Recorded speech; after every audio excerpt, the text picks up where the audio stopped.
আরে আরে, ওমা ওমা ওমা ওমা, এসব কি দেখতেছি? গাছের ভিতর থেকে দুধ বের হয়? আশ্চর্য! দেখছেন নি, গাছের দুধ সংগ্রহ করে এই বেড়ায় দেখি বালতি ভরে ভরে লয়ে যেতেছে। তাজ্জব ব্যাপার। জীবনের সফলতাও এই ট্রাফিক জ্যামের মতোই, সারি সারি কইরাও সারে না, খালি গিট্টু লাগায় রাখে। এই সরেন সরেন, আরে ভাই সরেন না।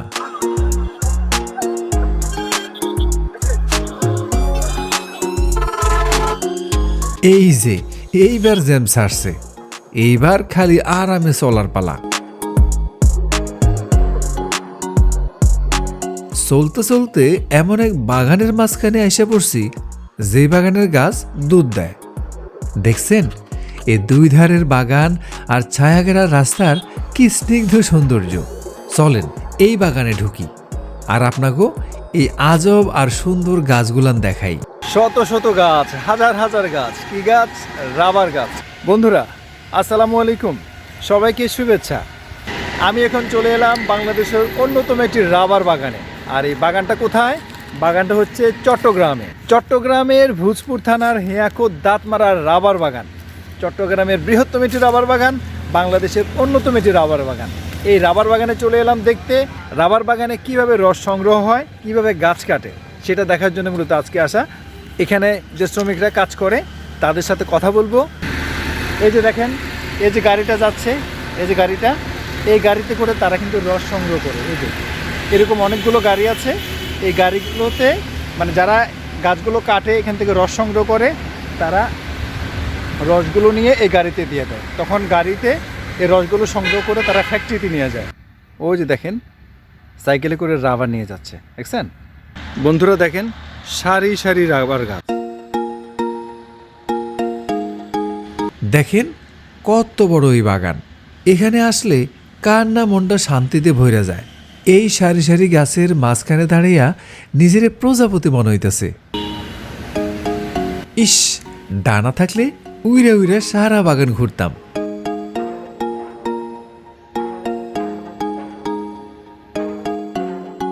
এই যে গাছের কাটা অংশ দিয়া দুধের মতো তরল পদার্থ বেরিতেছে, এইগুলা দিয়েই রাবার তৈরি হয়। দেখেন কি সুন্দর ফোঁটায় ফোঁটায় রাবার পড়তাছে। এইগুলো সংগ্রহ কইরা এখানকার কর্মীরা প্রথমে তাদের বালতিগুলো ভরতাছে। চলেন তারপরের কিস্সাটা তাদের মুখেই শুনি। তো আমি এখন আপনাদেরকে দেখাবো যে এই গাছগুলো থেকে যে গাছগুলো কাটা হয়েছে রসের জন্য, আমি দেখাই কিভাবে তারা রস সংগ্রহ করে এবং তাদের সম্পর্কে কিছু ধারণা আপনাদেরকে দেওয়ার চেষ্টা করব। কাকা কি অবস্থা? মাশাআল্লাহ, দুধের মতো সাদা না? হ্যাঁ, মিষ্টি মিষ্টি। আবার বলে খান না তো? আপনি এই বাগানে কত বছর? 35 বছর এক বাগানে? বাহ, মাশাআল্লাহ।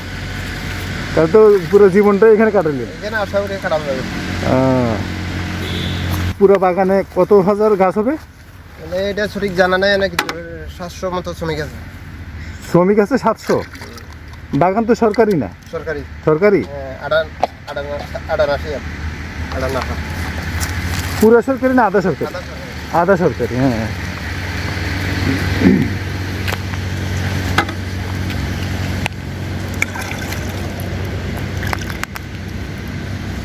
এক বাটিতে কতটুকুই বা আনুমানিক? 500 গ্রাম, 200 গ্রাম, 300 গ্রাম, 250 গ্রাম। এটা তো একদম নিচে। এখানে 300 গ্রাম। 300 গ্রাম। তো আপনার এমনি তাহলে 700 শ্রমিক? বাহ। এক একজন শ্রমিকের মিনিমাম বেতন কত কাকা? বেতন 30 থেকে 20। কত? 32,000, 20,000। যারা পুরান তারা পুরনোদের 32, আর নতুনদের? নতুনদের 17, 18, 20, 21। মানে মিনিমাম কত আছে? নিম্ন 18,000। 18,000, হ্যাঁ।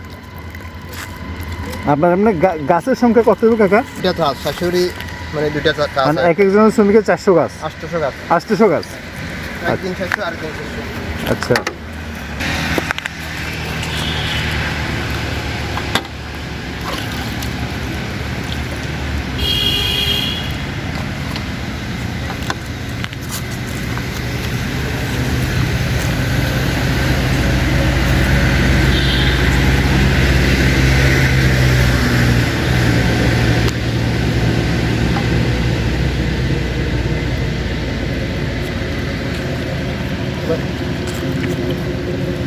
একদম দুধের মতো অবিকল। হ্যাঁ, জুতা এগুলো কি আমাদের এখানে হয়? হ্যাঁ ওরা এই চিটংয়ে বানায়? হ্যাঁ চিটাগাং বানায়। ও, তাহলে এই সাইকেল কি বাগান থেকে দিচ্ছে আপনাদেরকে? নিজেদের কিনতে হয়? আচ্ছা, এখন আপনি এগুলো সাইকেলে তুলবেন না? আচ্ছা, একটা সাইকেলে আপনারা কয় ড্রাম নিতে পারেন? 3 দাম। 3 ড্রাম। ওজন না অনেক? হ্যাঁ, এটা 90 কেজি। মানে 30 কেজি করে? 100 কেজি লম্বা। আচ্ছা আচ্ছা, 1 ড্রামে 30 কেজি।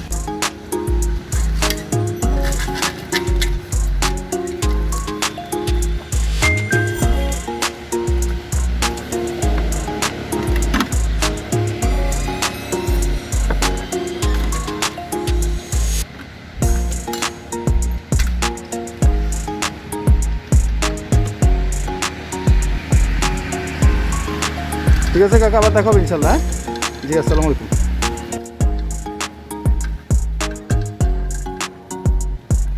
বন্ধুরা, এই রাবার দিয়ে কী কী জিনিস তৈরি করা হয় তা আমরা অনেকেই হয়তো জানি না।